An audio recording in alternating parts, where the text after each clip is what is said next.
L'histoire de David est l'une des plus fascinantes et inspirantes de la Bible. Connu comme un homme selon le cœur de Dieu, son parcours est marqué à la fois par des moments de grande foi et par de profonds échecs. Mais qu'est-ce qui faisait de David cet homme admiré par Dieu?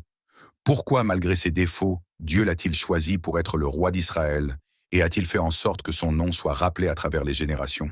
La réponse à ces questions réside dans les actions et les choix de David tout au long de sa vie. David n'était pas le type de personne qu'on attendait pour devenir un grand leader. Il était le plus jeune fils d'une grande famille de bergers, pendant que ses frères avaient été dans l'armée de Saül. David était dans les champs, s'occupant des moutons de son père. C'était un travail simple, mais pas sans importance. Ce temps de solitude fut en réalité une période cruciale pour son développement spirituel. David passait des heures dans les champs, jouant de sa harpe et méditant sur la grandeur de Dieu, composant des psaumes et priant. Il n'avait ni richesse ni privilège, mais il avait quelque chose de bien plus précieux, une relation intime avec Dieu. Ce début humble fut fondamental pour sa formation en tant que leader. David ne fut pas choisi pour son apparence, comme beaucoup auraient pu s'y attendre, mais pour sa foi, son cœur pur et sa volonté de faire confiance à Dieu en toutes circonstances. Dieu envoya le prophète Samuel à la maison de Jessé, le père de David, pour oindre le futur roi d'Israël.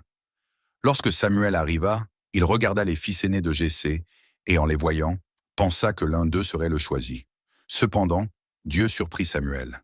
Il dit, « L'homme regarde l'extérieur, mais le Seigneur regarde le cœur. » Alors le prophète demanda à appeler David, le plus jeune et apparemment le moins impressionnant de tous.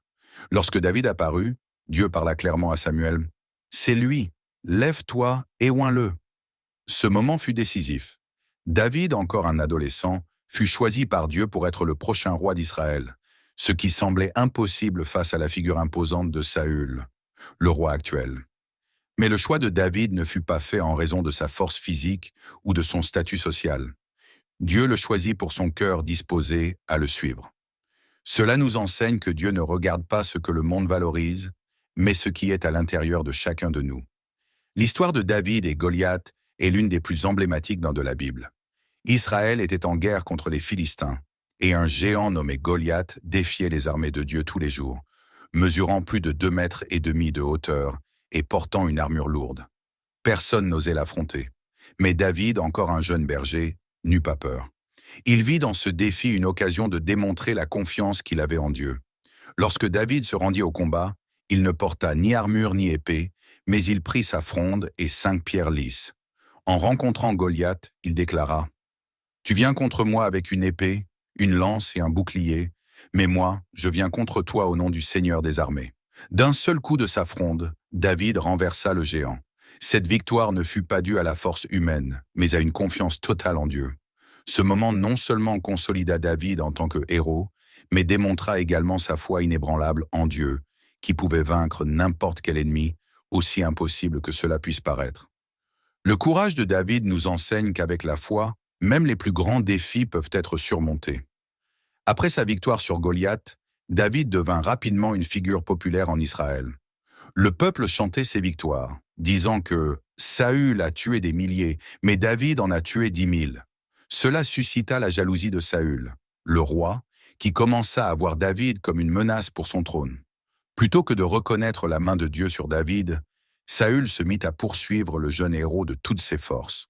David dut fuir et vivre comme un fugitif, se cachant dans des grottes et dans la forêt.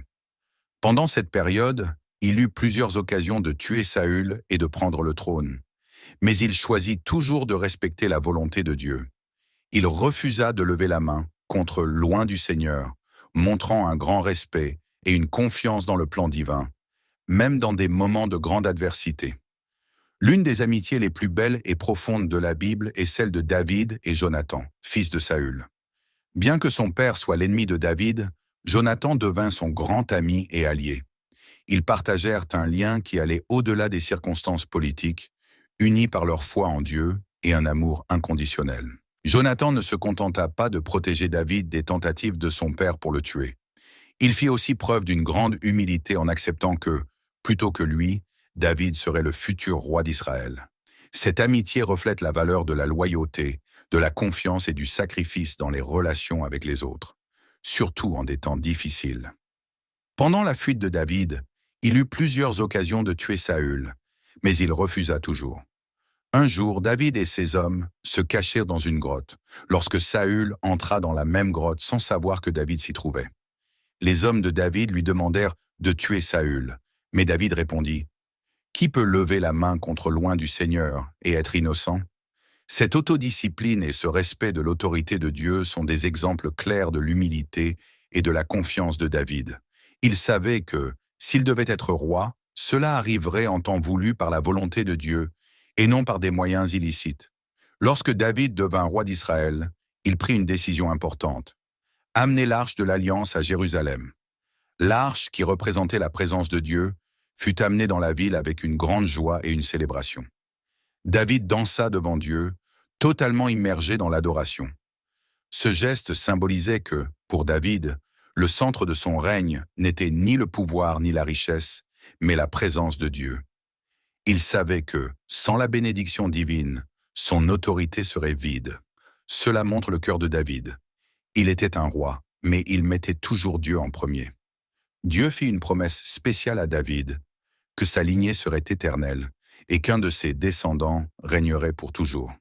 Cette promesse se réalisa en Jésus-Christ, qui naquit de la descendance de David. Bien qu'étant un homme imparfait, David fut le moyen par lequel Dieu commença la lignée des rois qui aboutirait au Messie. David ne comprenait pas pleinement l'étendue de cette promesse, mais il faisait confiance à Dieu pour accomplir ses paroles. Sa foi dans le plan divin est un exemple puissant pour nous tous. Malgré sa grande dévotion à Dieu, David commit une erreur terrible. Lorsqu'il resta à Jérusalem alors que son armée était en guerre, il aperçut Bathsheba, la femme d'Uri, et la prit pour lui. Pour dissimuler son péché, David ordonna la mort d'Uri en le plaçant en première ligne du combat. Le prophète Nathan fut envoyé par Dieu pour confronter David. Il lui raconta une parabole sur un homme riche qui prit la seule brebis d'un pauvre pour lui, et David, indigné, dit que cet homme méritait la mort. Nathan révéla alors: « Tuez cet homme !» David reconnut immédiatement son erreur et se repentit profondément. Le repentir de David est l'un des moments les plus émouvants de son histoire. Dans le psaume 51, David exprime sa douleur et sa contrition pour son péché. Il crie à Dieu: « Crée en moi un cœur pur, ô Dieu, et renouvelle en moi un esprit droit. » Sa prière est un modèle de repentir sincère et de recherche de restauration. Ce moment montre que, bien que David ait gravement échoué, il ne s'éloigna jamais complètement de Dieu. Il revenait toujours au Seigneur avec un cœur repentant, et c'est ce qui faisait de lui un homme selon le cœur de Dieu. L'héritage de David. La vie de David est un exemple clair que, même dans nos échecs, Dieu peut nous utiliser pour ses desseins. David n'était pas parfait, mais il cherchait constamment la volonté de Dieu, et c'est ce qui faisait de lui un homme selon le cœur de Dieu. Son histoire nous enseigne qu'avec foi, courage et repentir, nous pouvons surmonter nos propres faiblesses et être utilisés par Dieu pour de grandes choses. David est un modèle de foi, de leadership et de repentir. Il nous montre que, même lorsque nous commettons des erreurs, nous pouvons toujours retourner vers le Seigneur, et il nous donnera une nouvelle chance. Son héritage reste vivant, et son exemple continue d'inspirer ceux qui cherchent à suivre le cœur de Dieu. Si vous avez aimé cette vidéo et que vous êtes intéressé par d'autres histoires fascinantes de la Bible, n'oubliez pas de vous abonner à notre chaîne. Ainsi, vous recevrez des vidéos quotidiennes avec le meilleur de la parole de Dieu, explorant ces histoires et ces enseignements de manière engageante et facile à comprendre.